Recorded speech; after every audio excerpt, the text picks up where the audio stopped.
नमस्कार दोस्तों, आपका स्वागत है यूट्यूब चैनल एसके टेक्नीशियन पर। तो आज हो गई है 28 मार्च जो है कि तारीख, और अंतिम अब 3 दिन बचे हुए हैं आप लोग के जो छात्रवृत्ति भुगतान की तारीख में। मतलब आप सभी को मालूम है जो अंतिम डेट है वह 31 मार्च है, लेकिन 31 मार्च को संडे है, तो उसको मिला उसको हटा के टोटल 3 और दिन बच गए, वर्किंग डेट 3 बच गए हैं। उसके बाद जो है कि भुगतान अभी तक नहीं किया गया। कल वीडियो मैंने आपको बताया था कि भुगतान हो सकता है कल कर दिया जाए, लेकिन किया तो गया, लेकिन जनरल और ओबीसी के वर्गों का नहीं किया गया, बल्कि एससी एसटी के जो छात्र थे जिनका सेकेंड इंस्टॉलमेंट अब तक नहीं आया था, उनका कल शाम तक जो है कि पैसा भेजा गया है। तो सबसे पहले तो एससी एसटी के उन सभी छात्रों को जिनका सेकेंड इंस्टॉलमेंट भी आ गया, उन सभी को मेरी तरफ से बधाई हो। तो जिनका नहीं आया, जैसे जनरल ओबीसी के छात्रों का, वो भी भटक रहे हैं, परेशान हो रहे हैं आखिर में कि अब 3 दिन ही बच गए हैं, तो क्या पैसा आएगा या नहीं आएगा। मतलब आप लोग के मन में सवाल है, बहुत लोगों के नहीं है, लेकिन बहुत ज़्यादा लोगों के अब मतलब धीरे धीरे, क्योंकि डेट पास आ रही है, एक दिन करके बीतता जा रहा है। 25 तारीख को ओबीसी वालों का बहुत लोगों का भेज दिया गया था, 26 को भी आया, लेकिन उसके बाद 2-3 दिन से इधर से कोई पेमेंट नहीं आ रही है। ऐसे में जनरल वर्ग के छात्र ज़्यादा परेशान है, क्योंकि 25 मार्च को जनरल वर्ग का भी पैसा आया था। काफ़ी ज़्यादा बीएड के छात्र हैं आप में से जनरल के, जिन्होंने मुझे इंस्टाग्राम पे मैसेज किया था, लेकिन बहुत सारे जनरल कैटेगरी के छात्र हैं जिनका पैसा नहीं आया। तो उनका सवाल है क्या उनका आएगा या नहीं आएगा, तो उस पर पूरा विस्तार में इस वीडियो के अंदर बात करेंगे। आपको कुछ डाउट्स इसके रिलेटेड क्लियर करेंगे। तो वीडियो को फटाफट सभी लोग लाइक कर दीजिए, चैनल को सब्सक्राइब नहीं कर रखा है तुरंत सब्सक्राइब कर लीजिए, क्योंकि यहाँ पर आपको मिलेगी सबसे सटीक और सही जानकारियाँ। तो चलिए लाइन से बात करते हैं, क्या अब जो है पैसा आएगा या नहीं आएगा। देखो पैसा तो देखो आएगा। सबसे पहली बात तो पैसा ऐसा नहीं है कि पैसा आप लोग का नहीं आएगा।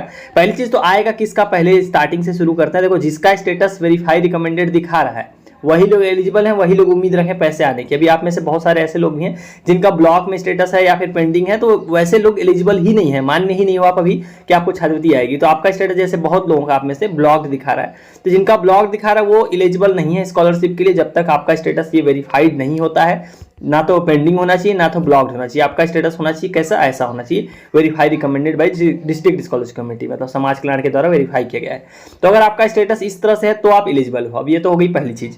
तो क्या जिसका वेरीफाई रिकमेंडेड आता है क्या सबकी स्कॉलरशिप आती है? जी नहीं, ऐसा भी नहीं होता। अगर सबका मतलब वेरीफाई रिकमेंडेड है सबका ही आ जाए, क्योंकि इनके पास होता है एक देखो फिक्स अमाउंट का बजट। मतलब मान लो कि इतना बजट है इनके पास, तो इस बजट में से ये इनके पास जो है कि देने के लिए होता है, लेकिन स्कॉलरशिप, लेकिन स्टूडेंट उससे ज्यादा होते हैं। हर बार ऐसा होता है और इस बार भी ऐसा ही होगा। अब स्टूडेंट बहुत ज्यादा रहते हैं और स्कॉलरशिप इनका फिक्स रहती है, तो ये एक मेरिट बनाते हैं भाई, मेरिट के आधार पर देते हैं।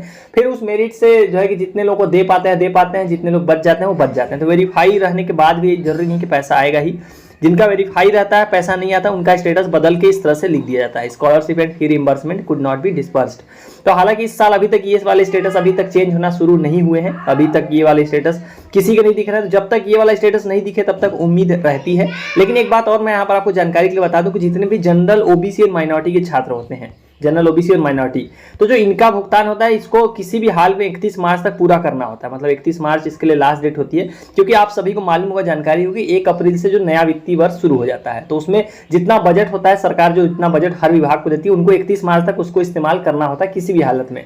तो 1 अप्रैल को ये लोग चाह के भी आपका भुगतान नहीं कर सकते। तो जितने जनरल ओबीसी माइनॉरिटी के हैं उनका तो मतलब 31 मार्च तक कंफर्म है कि पैसा आ ही जाएगा। इस नियम से उम्मीद करता हूं आपको ये समझ में आ गया होगा चीज की आखिर में 31 मार्च क्यों इंपॉर्टेंट होती है, क्योंकि 1 अप्रैल से नया वाला वित्तीय वर्ष लग जाएगा 24-25 वाला, तो उनको जितना भुगतान करना होता है वो 23-24 के बजट का 23-24 में ही करना होता है।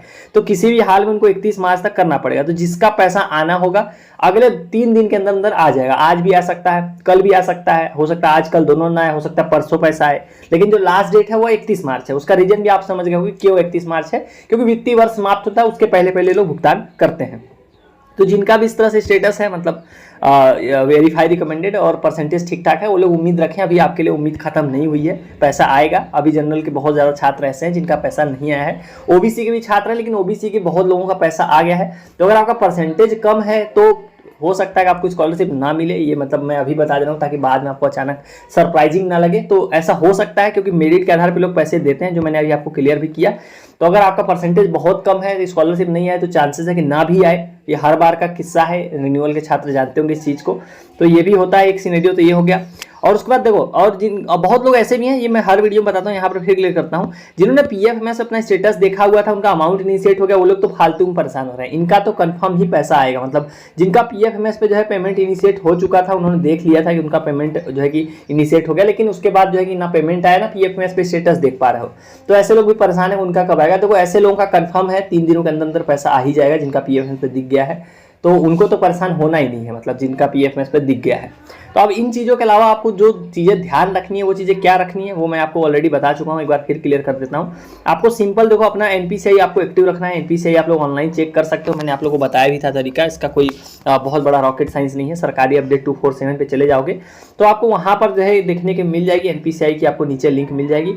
कल यहाँ पर एक आर्टिकल मतलब आप लोगों के लिए मैंने देखा काफ़ी था, मैंने आप लोगों को शेयर भी किया था कि जिनका पैसा नहीं है उनके जो सवाल है आप लोग के वो यहाँ पर हिंदी में जो है लिखे हुए थे, तो ये मैंने पढ़ा, ठीक ठाक लिखा हुआ है यहाँ पर, अच्छी जानकारी जो है कि दी हुई है। तो NPCI मैपिंग यहाँ से भी आप लोग देख सकते हो, इस आर्टिकल की भी मदद ले सकते हो जिनको यहाँ पर वीडियो के थ्रू समझ में नहीं आया। डेट अगर आप देखोगे जिनका पैसा नहीं आया, देखो जिनका पैसा नहीं है उनके बारे में देखो यहाँ लिखा भी है, जिनका पैसा नहीं है उनका कब तक बढ़ा के जो है डेट कब तक कर दी गई, 31 मार्च तक कर दी गई है। तो 31 मार्च तक जो है कि कर दिया जाएगा। और जनरल सामान्य वर्ग यहाँ पर उसका भी जवाब लिखा हुआ है, तो सेम है 31 मार्च ही रहेगा, सभी के लिए डेट 31 मार्च ही होने वाली है। आज 28 हो गई है, उम्मीद करते हैं 3 दिनों के अंदर अंदर आप लोग का जो है कि पैसा आ जाए। फिलहाल के लिए आप लोग NPCI अपना एक्टिव रखिए, DBT इनेबल रखिए और जो है कि खाता आपका संचालित रखिए, एक्टिव रखिए। बाकी चीज़ें तो आपकी पैसा आना तय है, जो चीज़ें मैंने बताई अगर वो आपकी फुलफिल हो रही हैं तो। चलिए गाइस, वाली वीडियो में इतना ही। उम्मीद करता हूँ आपके डाउट क्लियर हो गए और कोई डाउट रह गए होंगे तो इंस्टाग्राम, टेलीग्राम हर जगह आप जुड़ सकते हो और वहाँ पर भी कॉन्टैक्ट कर सकते हो। चलिए guys, thank you for watching, stay tuned to SK टेक्नोनेशन।